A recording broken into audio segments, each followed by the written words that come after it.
Muy buenas noches a todos y todas. Gracias por sumarse al día de hoy a esta actividad en homenaje a la escritora española Almudena Grandes. Esta actividad se realiza entre la nueva carrera de literatura de la Universidad Casa Grande y Estación Libro Abierto.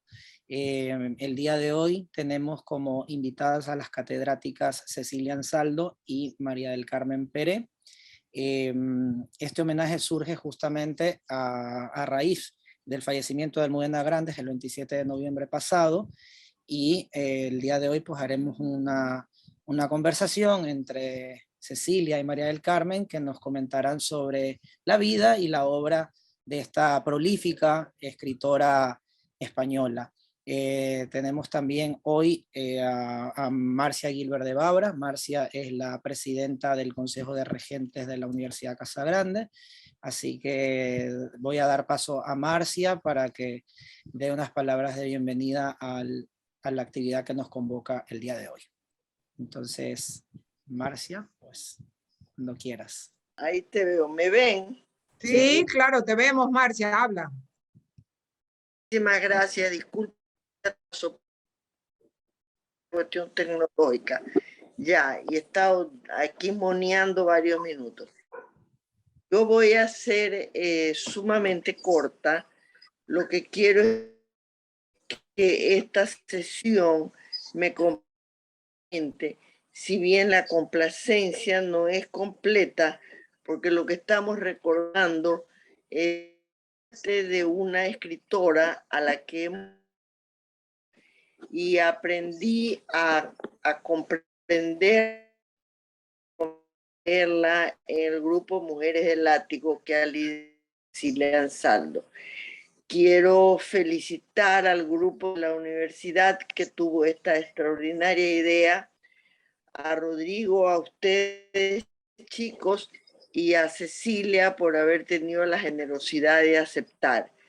Adelante, creo que este es un homenaje, por más sencillo que sea, es un homenaje a Almudena Grandes. Gracias a todos los que se han conectado.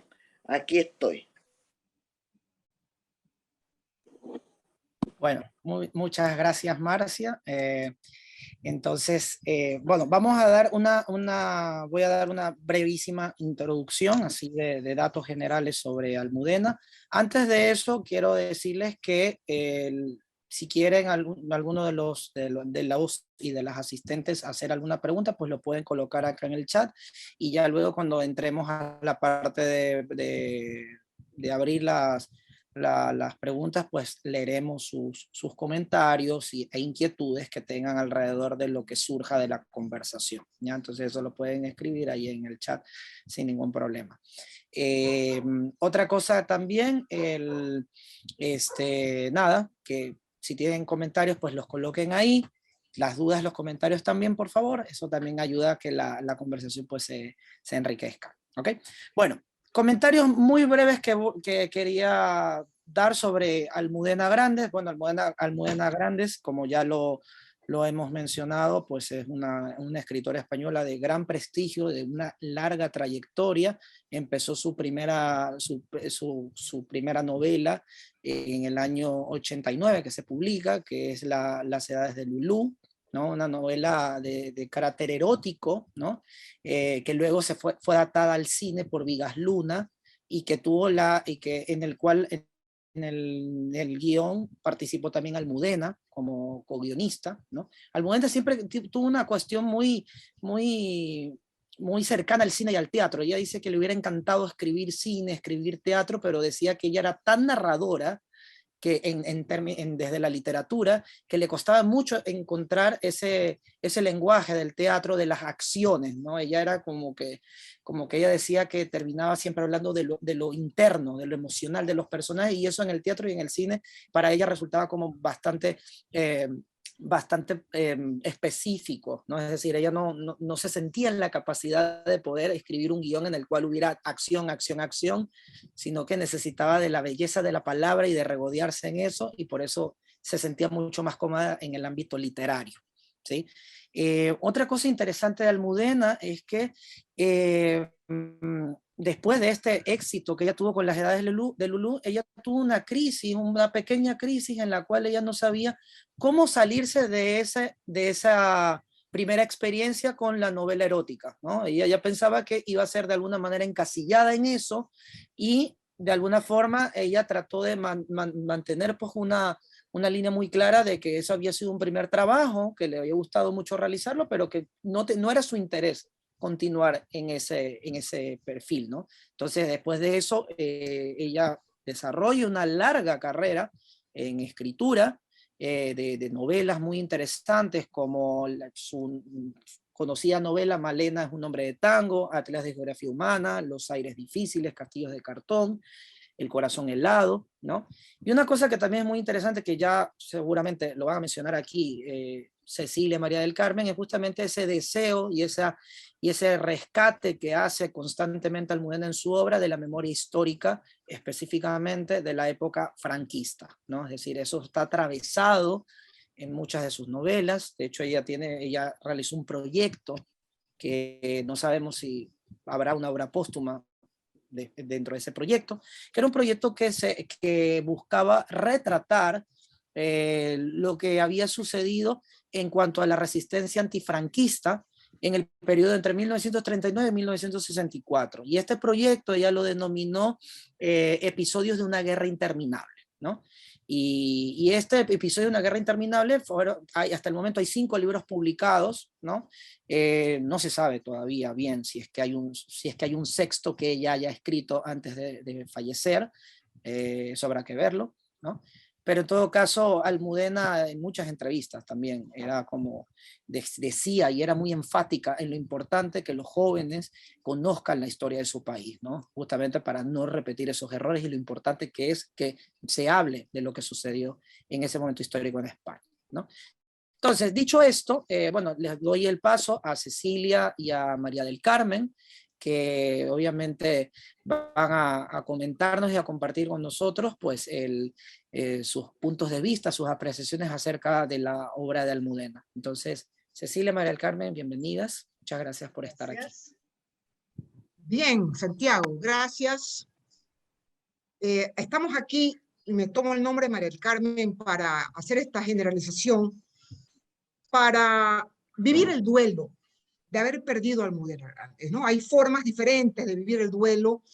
Yo emprendo esta, que es el imperativo de quien admira profundamente a un escritor, leer su obra, ¿no? Y qué mejor que hablar sobre lo que hemos leído, precisamente convocados por la ausencia física de una persona que ya no nos dará más letras como pudo haberlo hecho en su enorme trayectoria. Morirse a los 61 años para un escritor es morirse muy joven, es dejar interrumpida una obra que de hecho voy a mencionar que deja interrumpida 2, y empezar una segunda forma de vida, que es esta, la de los libros, más larga, más estable, más, diría yo, más grata que la real y específica vida humana. He invitado a María del Carmen como ex colega que fuimos y como persona vitalmente interesada en la literatura en general, en la española en particular, para crear esta conversación que va a partir desde la noticia de su muerte para echarnos un poco hacia atrás y hacer unas puntualizaciones específicas sobre algunos libros, imposible todos. María del Carmen, buenas noches. ¿Qué tienes tú como primeras palabras? Hola. Sí, bueno, me encanta la oportunidad de poder celebrar en cierta forma Almudena Grandes, porque no solo, además de su literatura, yo la siento como una persona muy cercana, una persona cuyo pensamiento me toca bastante. Y en una ocasión ella decía que esto del Zoom y todas estas reuniones online son una forma de resistencia frente a esta situación que nos ha tocado vivir, frente a la soledad, al aislamiento que nos ha obligado todo esto del coronavirus, la pandemia. Y creo que eso resume un poco lo que es ella. Ella es resistencia. Ella rescata memoria histórica, ella tiene convicciones muy profundas, pero básicamente ella y sus personajes son resistencia. Sobrevivientes, ¿no? Ella dice dijo que más, sus personajes queridos son sobrevivientes, pero ella lo que admira, dice que en esta guerra no hubo víctimas, no fueron como los judíos que fueron víctimas, hubo resistentes. Por eso ella siempre que habla, siempre que escribe sobre los maquis, que son los guerrilleros, escribe sobre estas personas que de cierta forma luchan contra esta situación que se prolongó pues, durante toda la dictadura de Franco. Entonces, bien, eso es lo que más rescato de ella, esa resistencia. Vamos a poner un poco de orden, ¿no? Yo recuerdo con toda precisión el primer impacto de esta cadena de acontecimientos. Recuerdo por leerla cada 15 días, los domingos, en El País de Madrid, que el 9 de octubre, miren qué fecha tan importante para los guayaquileños, se publicó su columna Tirar una valla. Ese título le puso, Tirar una valla. Y en esa columna ella confiesa a sus lectores que tiene cáncer. ¿Mm? Naturalmente, es un testimonio valiente. Creo que sus primeras líneas, esta es la columna más difícil de mi vida, dice en la arrancada. Y dice que tiene cáncer hace un año y que está en tratamiento. Los lectores, al menos de la columna, no lo habíamos sentido. Seguía siendo su voz tan enérgica, tan atenta a los signos de su contorno, hasta que llega esta fecha y lo cuenta. Llena de entusiasmo, llena de optimismo, está en tratamiento. Pero 6 semanas después, el 27 de noviembre, sábado, nos enteramos de su fallecimiento, ¿no? Entonces, esta proximidad naturalmente nos conmociona, nos toca, como dice María del Carmen. Yo me siento vivamente tocada por su enfermedad, por su ausencia y ahora por este culto memorístico al que estoy dispuesta a dedicarme, ¿no? Y eso supone leer y seguir leyendo lo que me falta de la obra de Almudena Grandes. He leído desde el 27 de noviembre hasta el día de ayer casi todas las reseñas y todos los artículos que han circulado en las redes españolas, algunas mexicanas también, y me quedo también enormemente impresionada. ¿Cuánto se ha querido a Almudena Grandes? ¿Cuánto se ha querido al ser humano?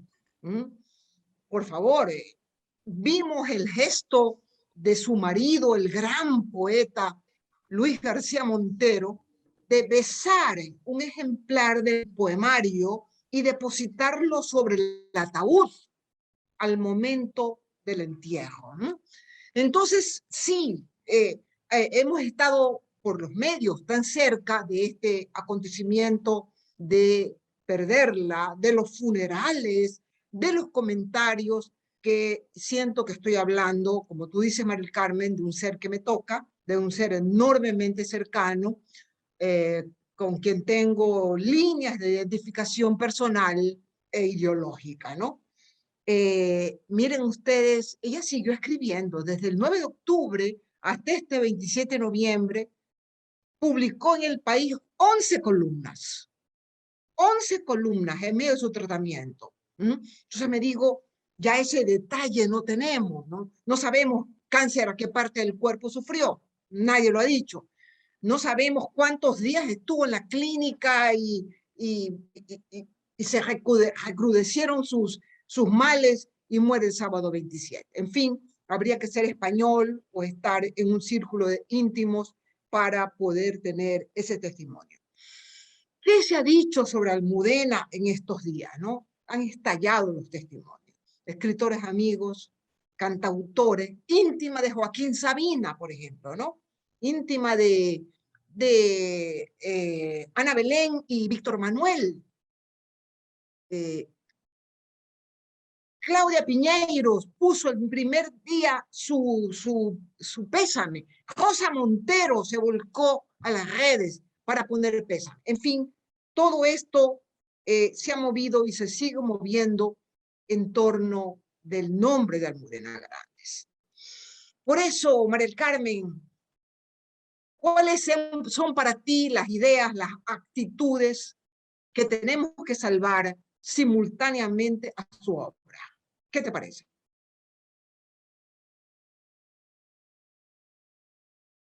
¿Estás con micrófono? ¿Estás con micrófono? Silenciada. Ya. Abre. ¿No? No está abierto. Ahí tienes el icono abajo del micrófono. Estaba con el otro. Ahí. Ya. Ahí. Almudena Grandes, ya comenté, tiene un doble valor, porque además de una gran escritora, es una gran persona, me parece a mí. Despierta muchos odios que los tiene, incluso ciudadanos, todos estos Vox, todos los grandes fascistas de España, se negaron a que la nombren hija predilecta de Madrid. Eso es un horror. Almeida, el alcalde, comentó que es muy rápido, no ha habido un consenso, los procesos.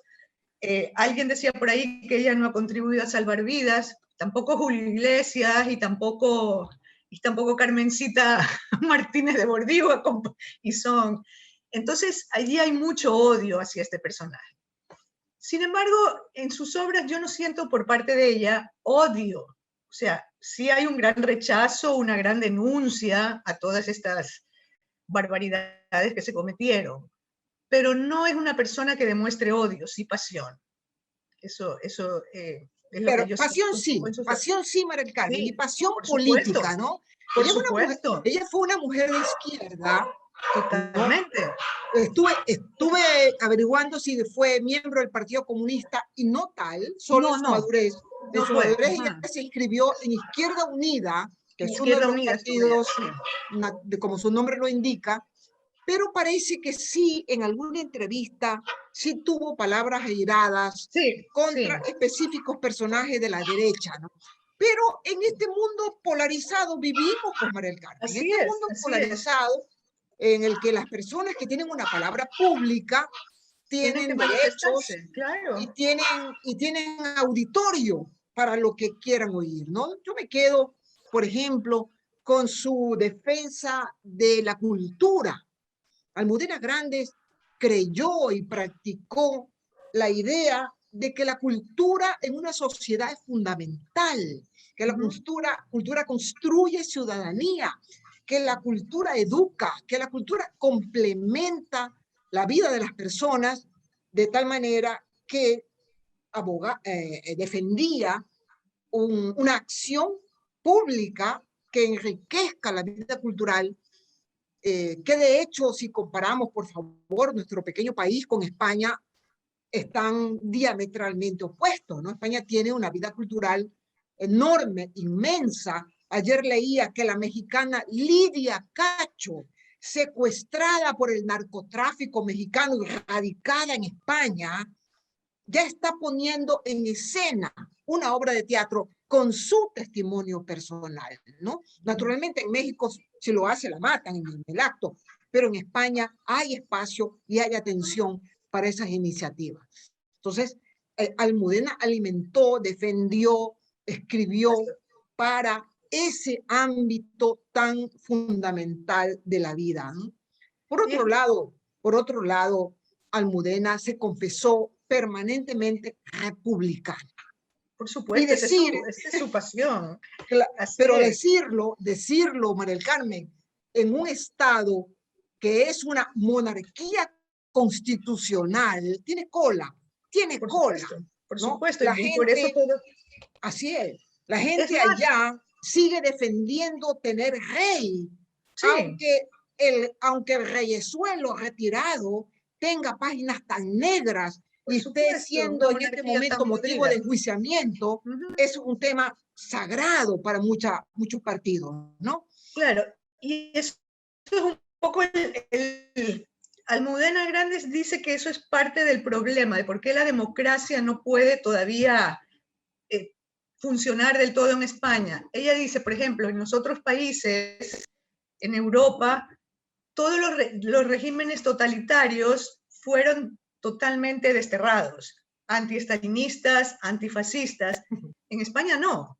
En España se pasó de una república que los llamaban los rebeldes, cuando los rebeldes eran los golpistas, los nacionales, y de allí se pasó a una dictadura de 40 años, y de allí se pasó a una transición que nunca hizo memoria, que nunca revisó. Simplemente, como ella dice, esto fue como una película de Mary Poppins, saltemos dentro del cuadro y ahí todo va a estar hermoso. Y no es así, no hubo una reflexión. Y toda su obra, de todo lo que yo he leído de ella, precisamente está encaminado a rescatar esa reflexión, a rescatar toda esa resistencia de todos los sobrevivientes por entender qué pasó, por explicarse para poder construir algo mejor. Y en su obra yo veo como dos etapas en ese proceso que ella realiza a lo largo de toda su... Vamos en orden sobre su obra. Empecemos por donde hay que empezar, su primera obra, ¿no? Como decía Santiago, en 1989, la joven Almudena Grandes, creo que tenía 28 años, publicó Las Edades de Lulú. Hasta entonces era una escritora en negro, como dicen los españoles, una escritora invisible, una escritora que redactaba enciclopedias, redactaba estos libritos de generalización de saber. Yo recuerdo una colección española que me encantaba, que se llamaba la colección ¿Qué es? ¿Qué es la literatura? ¿Qué es la arquitectura? ¿Qué es la física? ¿Qué es la química? Y salían en libros, en ediciones con intención pedagógica, sin firma de autor. Entonces digo yo, ¿en cuál de esos, muchos de Editorial Anaya, te acordarás, María del Carmen, cuánto dio a los otros maestros de la Editorial Anaya, ¿no? Era una editorial para profesores. Y salían estas colecciones. Yo me pregunto ahora, ¿cuántos de estos libros habrán salido de la mano de Almudena Grandes? Ella estaba haciendo ese trabajo, con eso se ganaba la vida. Y allí sale, en ese contexto, finales de los 80, Las Edades de Lulú. Y Las Edades de Lulú llega y escandaliza, pega y escandaliza.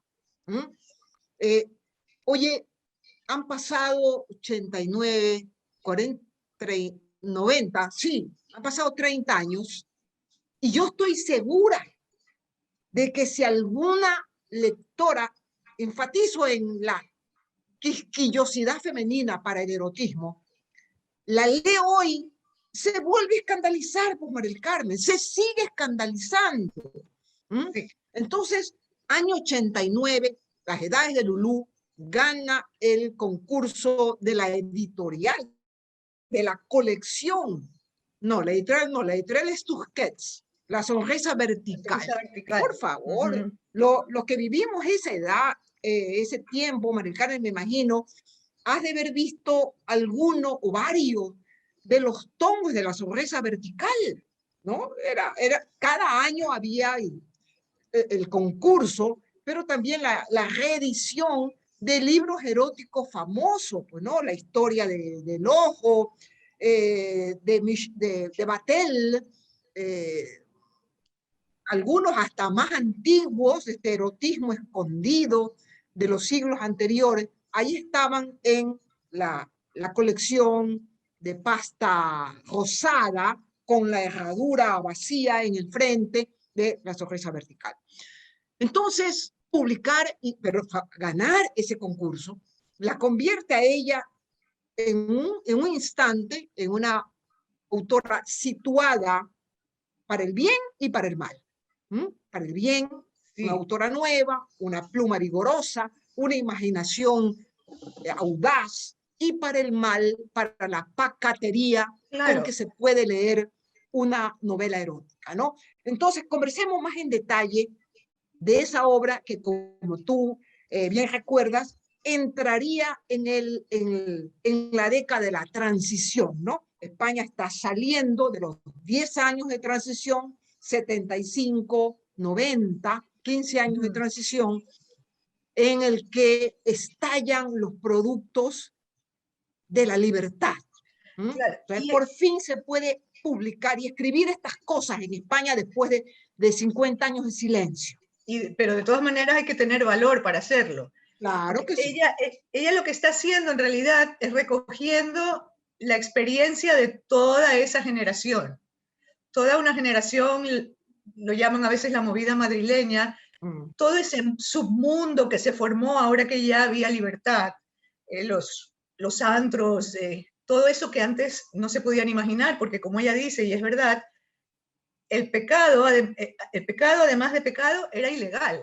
Entonces, eso es cierto. Eso es cierto. Esa mezcla de religión, y, o sea, era peor que sea pecado a que sea ilegal, o al mismo tiempo.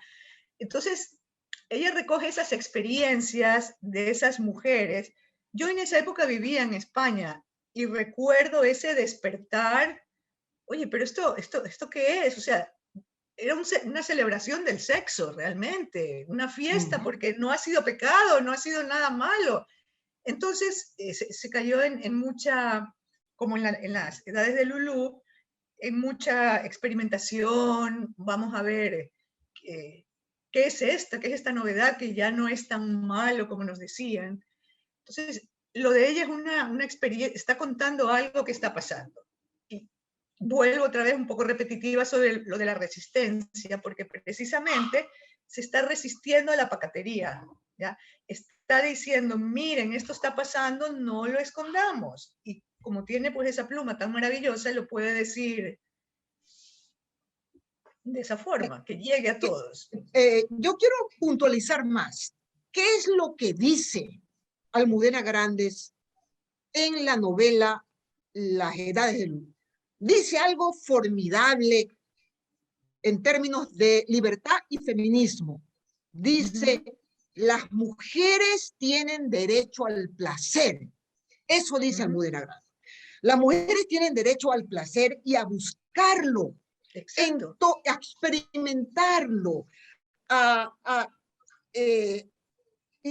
deslizarse por todas las plataformas en las que la mujer puede encontrarse consigo misma. Sí, es una exploración de la identidad de esa generación. Y una utilización del cuerpo, el famoso cuerpo de la mujer negado, prohibido, escondido, lleno de ropajes. En esta novela es una carne abierta, es un bloque de sensaciones que busca producirlas y producírselas. Entonces, y la Lulú esta, María Luisa en su nombre completo, empieza su recorrido como empezaría cualquier novela patriarcal, María del Carmen. Un hombre mayor la lleva de la mano. ¿Ves? Creo que las sombras de Grey que quieren recoger este mito. Tienes razón. Entonces, el varón, hay un amigo del hermano de Lulú que tiene 15 años, y cuando empieza la novela está con el uniforme del colegio. Está con el uniforme del colegio. El famoso Pablo. El amigo del hermano, que tiene 29 años, ella 15, el 29, la saca de la casa y se la lleva a un concierto porque le ha fallado la cita, ya no me acuerdo muy bien qué, pero se la lleva al concierto, y en esta salida, pues hay arrimones, hay fila, hay contacto de cuerpo, y este hombre se la lleva a su departamento y empieza la iniciación sexual de Lulú. Es decir, en ese momento, todo tradicional, todo tradicional. La niña que necesita el conductor. Pero ocurre que los descubrimientos de la tal niña son tan ambiciosos, tan voraces, quedan tan despiertos que muy pronto la presencia del hombre conductor se queda atrás, sale de camino, y Lulú empezará su andar propio en busca y en colección de todas las experiencias, ¿no? Entonces, la novela se convierte en un trayecto, en un tránsito. ¿Mm? Naturalmente, los tránsitos clandestinos o nocturnos o libérrimos corren riesgos, ¿no? Viven peligros. Almudena Grandes no es una ingenua ni una simplona que pone a su personaje sin caídas y siempre invicto, ¿no? El personaje que sigue adelante y vivirá 15 años más a lo largo de la novela, que tiene un reencuentro con su conductor, que se casa con él, que concibe, que tiene una hija, no parará en su exploración y hasta hay un paso que da el personaje, se degrada un poco. El personaje se degrada un poco. Entonces, pero después se rescata. Exactamente. Después se rescata porque se libera de ese muchachita, de esa... Hay un despertar de una mujer ya independizándose. Así es, así también. Es. Cuando ella usa hasta el dinero que no tiene en contratar parejas para la experimentación, se mete en tríos, prueba el sadomasoquismo, en fin, una cantidad de cosas. Ahí hay una caída de ella, ¿no? Por ejemplo, el marido le pasa una pensión para que mantenga a su niña y ella utiliza ese dinero en sus aventuras. Entonces, por eso digo, tal vez es el momento de mayor caída del que emerge más tarde con la palabra que todos defendemos a partir de determinada edad, pues, María del Carmen, la palabra madurez. La palabra madurez. Parecería que los adultos y los mayores tenemos que admitir que la juventud tiene que vivir sus propias experiencias, que la juventud tiene que vivir sus propios riesgos, caídas y peligros, y que eso es una etapa indiscutible de la vida, ¿no? Hasta allí me quedo con esta novela, este Bildungsroman erótico. ¿Te acuerdas del concepto, María del Carmen? El Bildungsroman, ese también novela de formación, novela de... En el lector de Julio Verne también tenemos esa estructura. Ya ves, ¿no? Y tantas novelas universales que nos van mostrando cómo crece un personaje, cómo avanza, cómo madura, cómo asimila los golpes de la vida y sigue adelante. Ese es el Bildungsroman erótico. De aquí no hay quien detenga la vida de Almudena Grandes. Creo que Santi dijo que intentó escribir guiones y obras de teatro. Sí, es verdad, sí, intentó, colaboró desde lejos, pero llegó un momento en que dijo, lo que yo sé hacer son novelas. Es narradora. Esto es lo mío, ¿no? Esto es lo mío, con esto voy a seguir. Y se desgranan novelas muy, muy gordas, de muchas páginas. Pero esa es una pregunta. Un poco después. En su primera etapa no son tan... Por ejemplo, en esta primera etapa que yo decía de búsqueda de identidad de las mujeres de su generación. Y ella lo dice. Llamaré Viernes, Malena es un nombre de tango, son novelas normales de la década de los 90. Castillos de cartón, por ejemplo, es una novela no erótica como la de Lulú, pero sí son tres artistas, tres pintores, dos hombres y una mujer, que viven en un trío, se quieren, pero al final hay una exploración de toda esa relación que no la puede, es muy doloroso porque al final no la pueden mantener.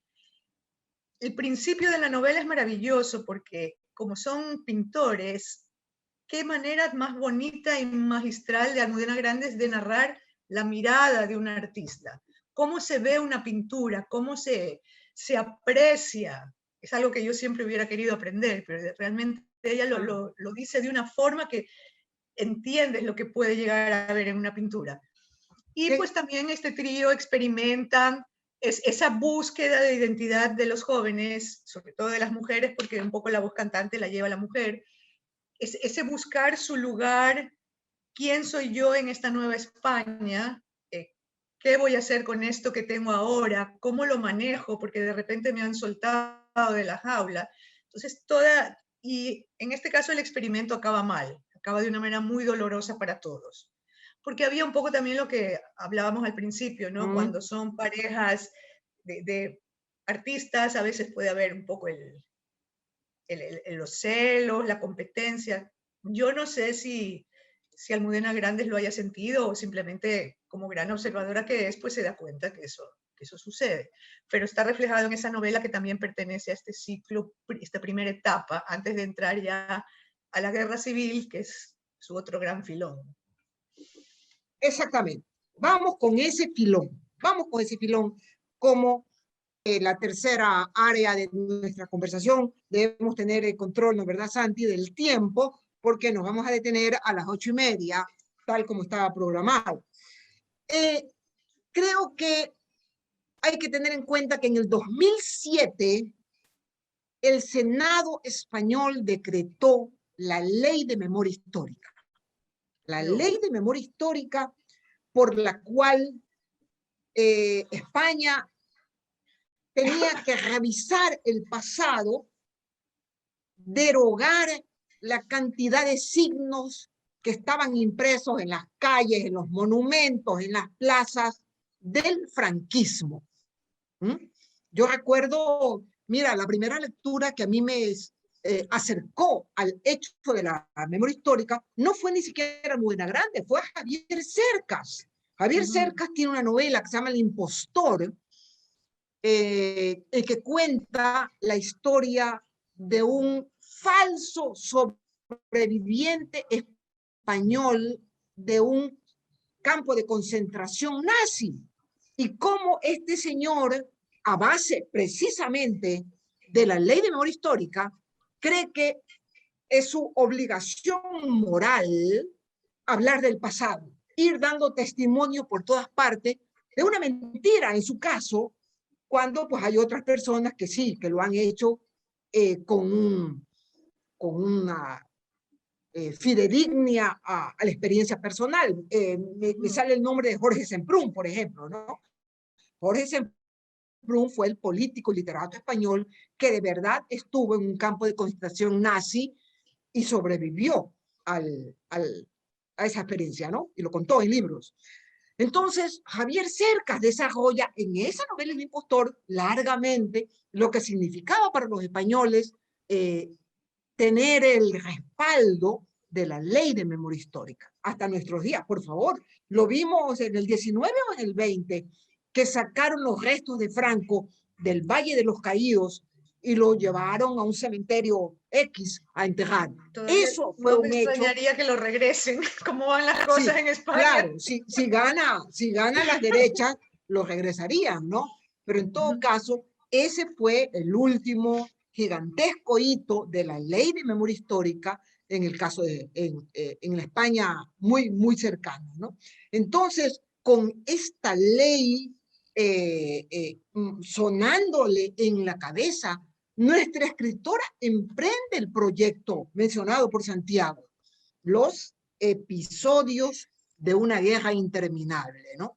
Y tú sabes que decir episodios es decir Benito Pérez Galdós. Benito Pérez Galdós. Ella lo dice, ella encontró esta nueva manera de narrar, inspirándose en ella y luego en Max Aup, que recogió lo mismo para narrar la guerra civil.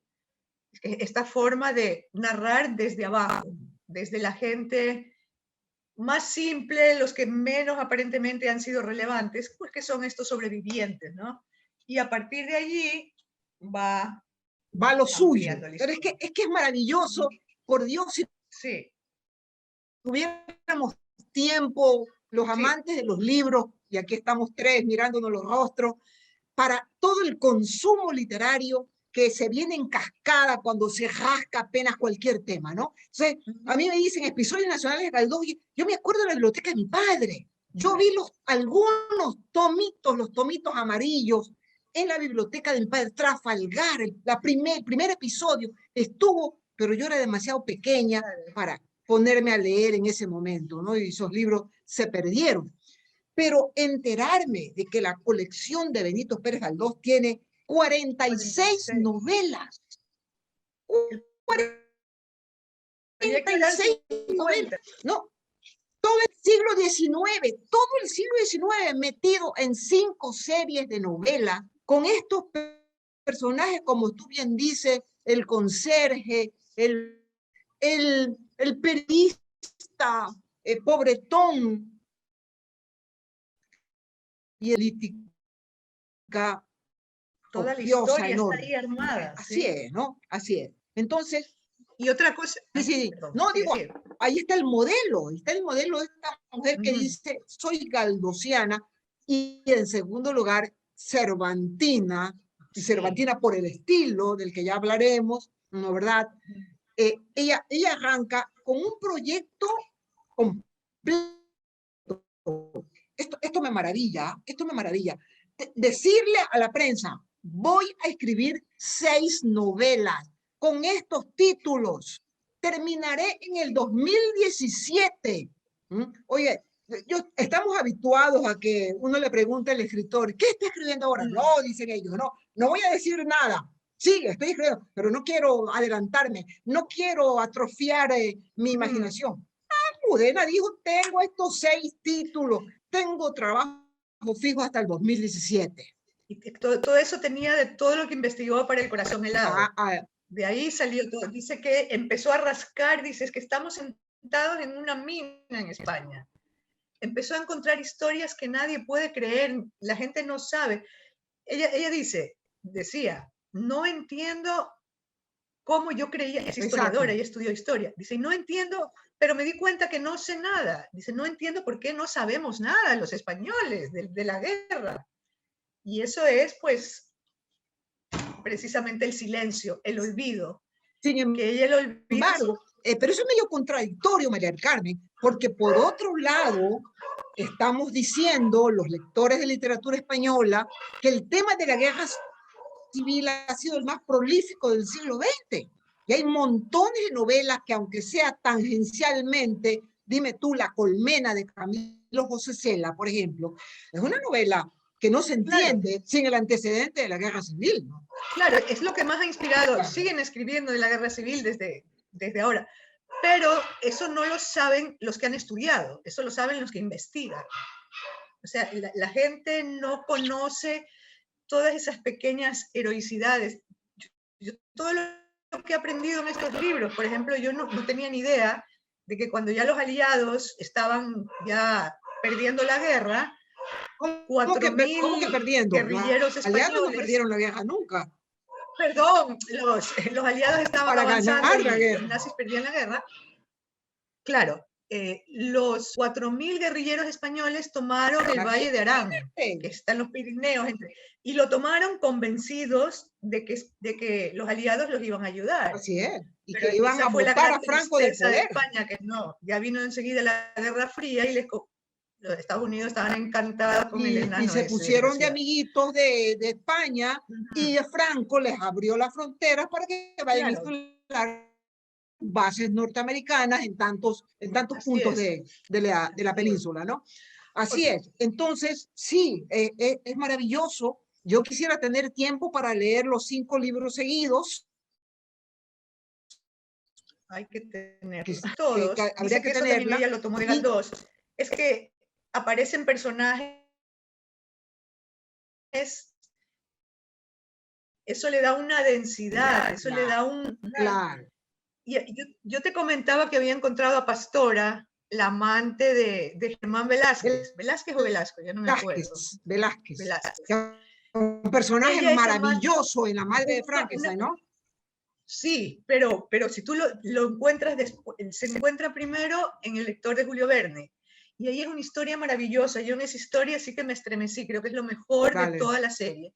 Porque esta pastora está casada con Miguel Sanchís, que es un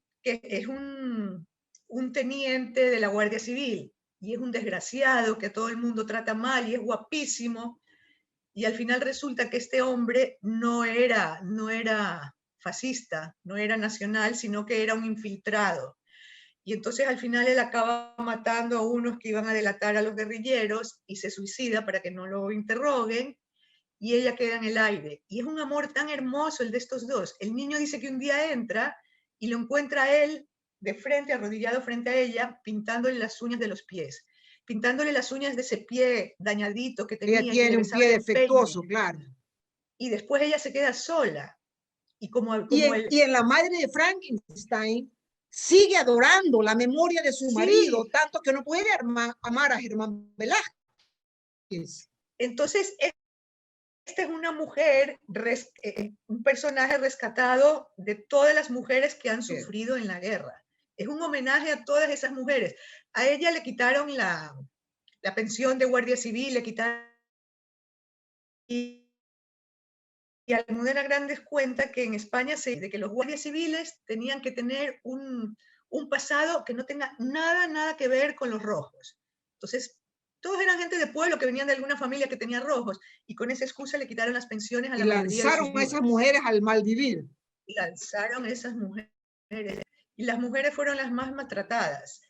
Por ejemplo, ellas vivían a recoger esparto, que es una matita que crece en el monte, y hacían sus zapatillas, sus canastos. Pues el Estado, que eso era propiedad del Estado, que no podían hacerlo, las metían presas por monte,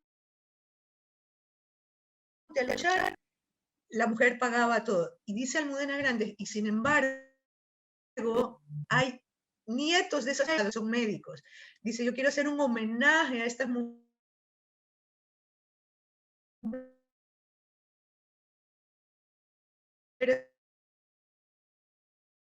sobrevivientes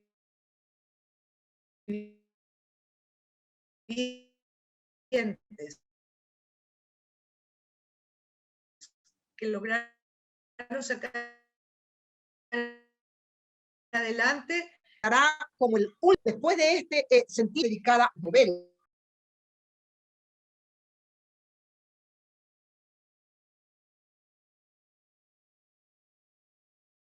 Para nada.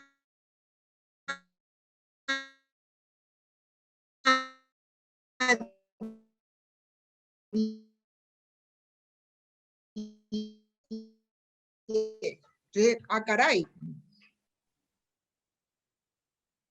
Bueno, entonces habrá otro título más, ¿no? Sea el que fuere.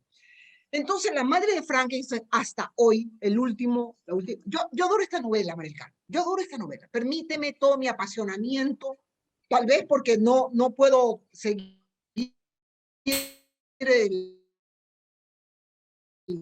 el tomo que tú recomiendas, porque siento, está a favor histórica, real,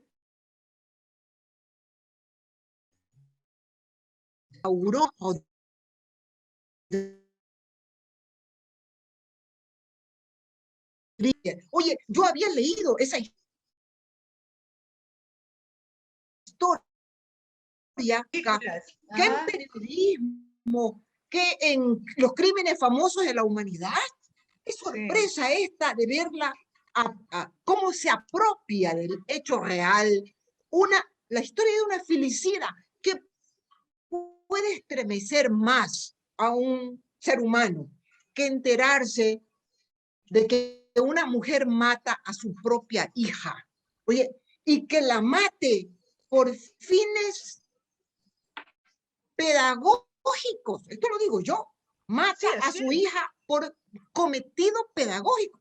Ella tuvo una hija para educar a una mujer perfecta, para educar a la mujer inteligente, preparada, artista, feminista. Fue poniendo todos los ingredientes en la chiquilla. Y todo eso fue la niña. A los 15 años tocaba el piano como una concertista, sabía filosofía, escribía artículos, los mandaba a Londres a una sociedad de científicos, iban y venían los artículos, y ocurre que esta mujer, un amanecer, le pega 4 tiros a la madre, a la hija, para interrumpir el proyecto que se le había dañado.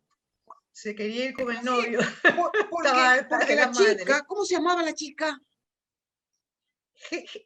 Hildegard. Hildegard. Hildegard. Hildegard, le ha Hildegard. puesto nombre alemán, mira, Ujú. porque Hildegard se está enamorando y el enamoramiento la va a sacar del proyecto intelectual formidable al que la madre la siente llamada. Entonces, Y aquí Almudena Grandes recoge todo ese proyecto de eugenesia que se estaba dando, o sea, se agarra de eso para denunciar ese otro aspecto, para ¿no? Que en denunciar España estaba que en España hay científicos Vallejo Nájera y López exactamente, Ibor que estaban que en todo creen eso. en la eugenesia, que creen que los seres humanos a voluntad pueden crear primero la combinación genética perfecta para luego educar a los seres privilegiados, educarlos de determinada manera, y que es el proyecto nazi por excelencia, Claro. ¿no? El proyecto Y en genético España es nazi con la raza aria. En y España eso lo ponen en práctica. también, eso contamina Matando a los guerrilleros, españoles. robando niños. Y esta Aurora Rodríguez es una eugenésica. De hecho, cuando ella cree que ella puede traer al mundo y educar a la mujer perfecta, ¿no? Pero a mí me encanta cómo aprovecha Almudena Grandes este personaje para agarrar abrir el por el espectro, otro ¿no? lado, para abrir, claro, agarra este personaje y denuncia todo este proyecto de estos políticos Los dos y de estos grandes médicos. nombres, oye, es que ¿cuánta literatura no ha salido el nombre de los médicos que tú mencionas? Antonio Vallejo Nájera, yo creo que hasta tengo un libro por ahí de él. Y Juan José López Ibor, miembro del Opus, científicos opuestos entre sí por rivalidades de celos y de fama, pero brazos activos del franquismo, ¿no? Cada uno en lo suyo. Así que sí, son personas. Esto me maravilla de esta novela, ¿no? Esta es una novela que tiene 117 personajes. Viene atrás, naturalmente, con la guía para no perdernos en 117 personajes. Pero de ellos, solo 7 son históricos. Miren todo lo que brota de la imaginación de Almudena. Claro, pero los que no son históricos son precisamente los que resisten, los que sobreviven, que eso es lo que le interesa a ella. Entonces es fantástico eso, cómo agarra ella a los opresores y crea a todos los oprimidos.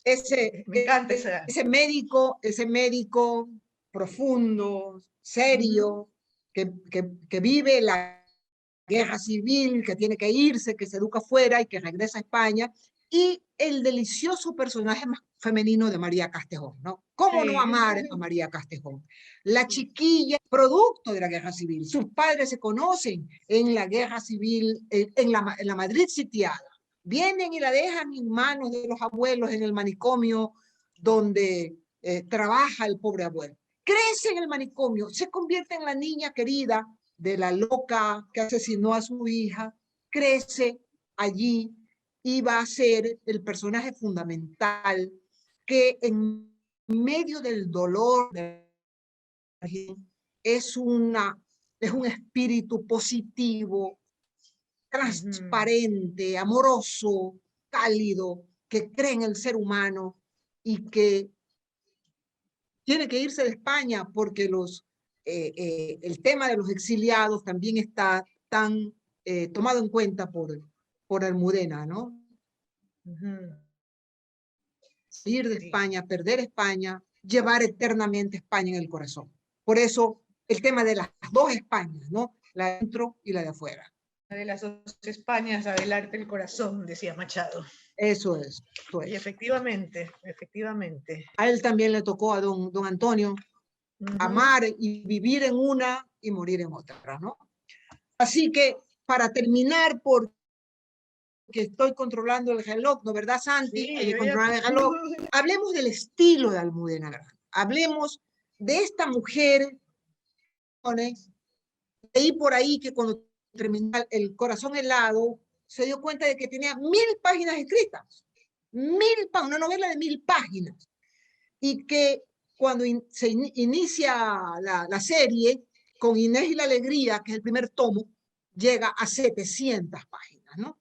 Entonces, ¿qué pasa con la narrativa de una autora que necesita tanta dimensión para expresarse?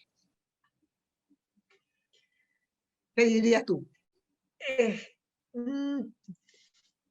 Casi siempre sale airosa, pero yo sí siento que en ciertas partes baja un poco el lenguaje, la calidad del lenguaje literario. Sobre todo en La madre de Frankenstein, siento que en ciertas partes se repite un poco, se pone un poco farragosa en ciertas partes, a pesar de que amé la novela.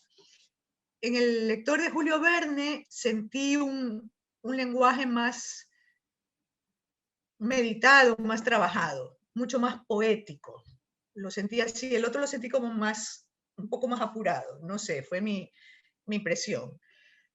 Pero me gusta mucho, me parece muy valioso su estructura y nunca se pierde, ¿no? Ese manejo de personajes.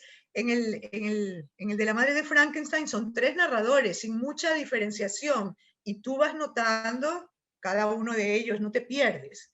Es una estructura bien lograda porque además va y viene en el tiempo, sin aviso, y sin embargo nos mantiene pendientes, no nos perdemos. Entonces, eso sí me parece que es un mérito. Así es, por eso yo te mencionaba a Cervantes, el gran maestro del párrafo largo, el gran maestro del párrafo largo, ¿no? Un rasgo que con mi gusto personal de lectura y a veces hasta de escritura me solidarizo, me meto profundamente, ¿no? La gran oración, subordinada, cadena de subordinadas, sin perder de vista la primera idea, porque esta otra cadena tiene fin, ¿no? Sí. Tendrá un cierre. Eso ella lo domina. Ella se mete en un párrafo en que está la mirada sobre el paisaje, sobre el mundo exterior, y a coma seguida ingresa al mundo interior del personaje. Entonces te mantiene en este ritmo, dentro, afuera, dentro, afuera. Y claro, necesita un párrafo del tamaño de una página. O este estilo que usa, que también me gusta mucho, en La madre de Frankenstein, la enumeración a partir de qué. Hay muchas anáforas, eso te iba a decir. ¿Qué? Una belleza. ¿O por qué? ¿Por qué? ¿Por qué? Ajá. Eso le da un ritmo, ¿no? Que te va guiando. Iniciando una proposición con esa palabra y salta una cadena maravillosa. Yo a veces hasta las numero, ¿no? Aquí hay 8, aquí hay 10. Por yo me voy fijando porque digo, ¿cómo no se pierde? Porque no te pierde, ¿cómo no pierde el sujeto por ahí arriba? Exactamente, ¿no? Entonces, por ahí, esto tiene nombre. Creo que tiene un nombre estilístico, perdón, en la retórica, ¿no? El uso de la desmesura, la expansión de la idea sin límite, que es un rasgo estilístico de ella. Le ha sacado mucho partido, lo usa precisamente en estas novelas tumultuosas, en que hay mucho que decir, mucho hecho, mucho personaje, y sale avante, ¿no? Sale avante. Otras cosas que también me gusta mucho, que me recuerda La niña de rojo en la lista de Schindler. Cuando el doctor García inicia la novela, él está en el hospital y está atendiendo a un chico joven en el primer bombardeo de Madrid. Este chico se ha quedado sin piernas, entonces él se acerca a curarlo. Y está pues todo este momento épico de toda la gente que corre, el tipo manchado de sangre, y de repente le ve en el bolsillo del chiquillo una lista de mercado, que la mamá lo había mandado al mercado y justo le cayó la bomba. Entonces, de todo este momento épico, te vas como por un embudo y él empieza a pensar, esta madre, ¿qué pensará? ¿Por qué lo mandé a mi hijo? O sea, te sumerge en el sentimiento íntimo, pero con así como que te sumerge. El inserto del cine, ¿no? Ahí hay un detalle. Sí, es una cámara que hace un zoom y te mete. Sí, tiene cosas maravillosas. Maravillosas. Con razón, hay 6 películas de su obra, 6 novelas se han llevado al cine, ¿no? 6 películas. Me imagino. Habla mucho ahora de Netflix. Incluso le han preguntado a ella en entrevistas Sí. y ella dice que no puede decir nada. Sí, cierto, Sería cierto. maravilloso que hicieran una buena adaptación por series. De las 5 novelas, dices tú. Sí, no, hablaban del corazón helado. Solamente claro, ¿no? Hay Ajá, sí, tanta con eso hay historia. ajá, para eso hay Muy bien, muy, muy bien. Bueno, no sé si hemos llegado a nuestro tope.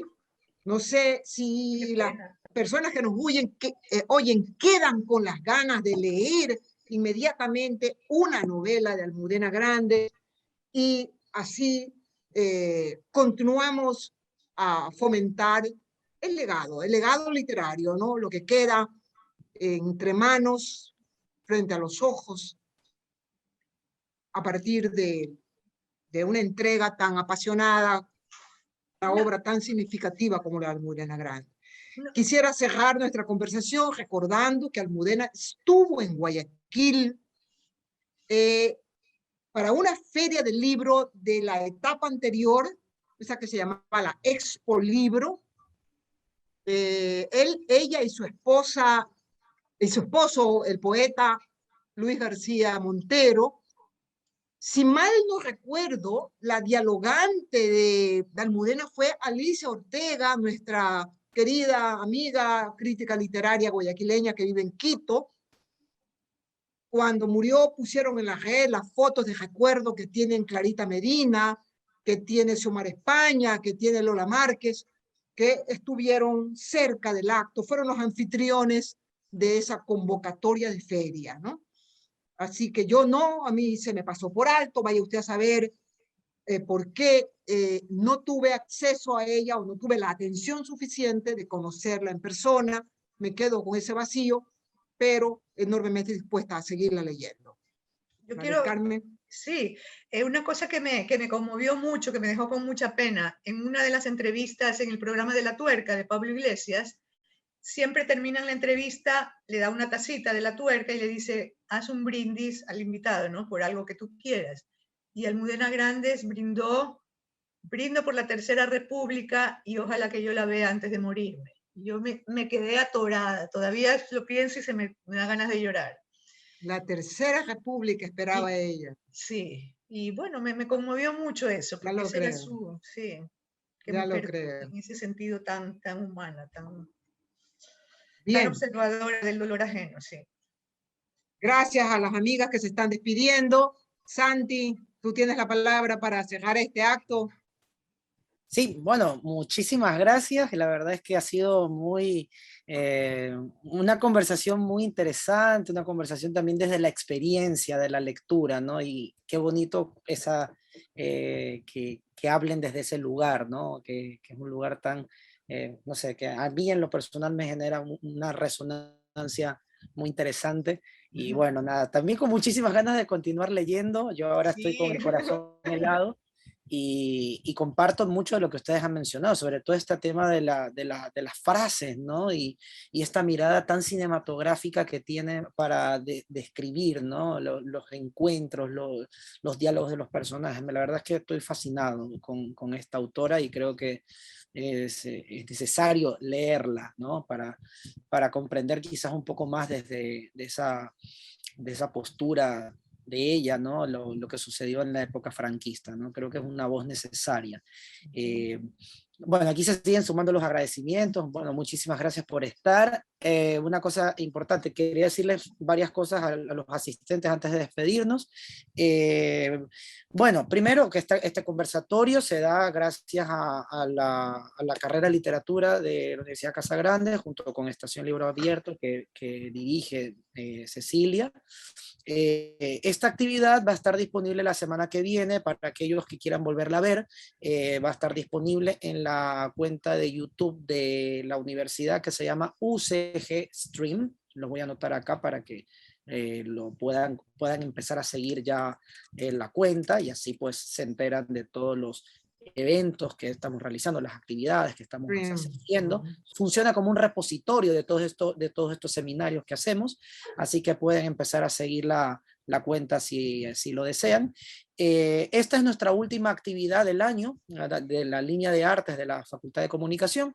Entonces, el año que viene ya regresaremos en enero, así que quédense atentos a nuestras actividades que realizaremos, siempre desde la literatura, desde las artes visuales, desde el teatro. Así que muchísimas gracias Cecilia, muchísimas gracias María del Carmen por sumarse a esta actividad que además surgió a partir de esta coyuntura, y muchísimas gracias por también ponerse ahí a la velocidad que requería un homenaje como este. Bueno, ahí dice que se quedaron con ganas de leer Albuena. Bueno, muy bien, esa es la idea. Ese es el cometido, ese es el cometido. Así es. Sí, lo van a disfrutar. Bueno, muchísimas gracias a los asistentes, muchísimas gracias Cecilia, María del Carmen. Entonces, gracias. nos estamos viendo. Felices fiestas, si es que no nos vemos, entonces que pasen muy bien.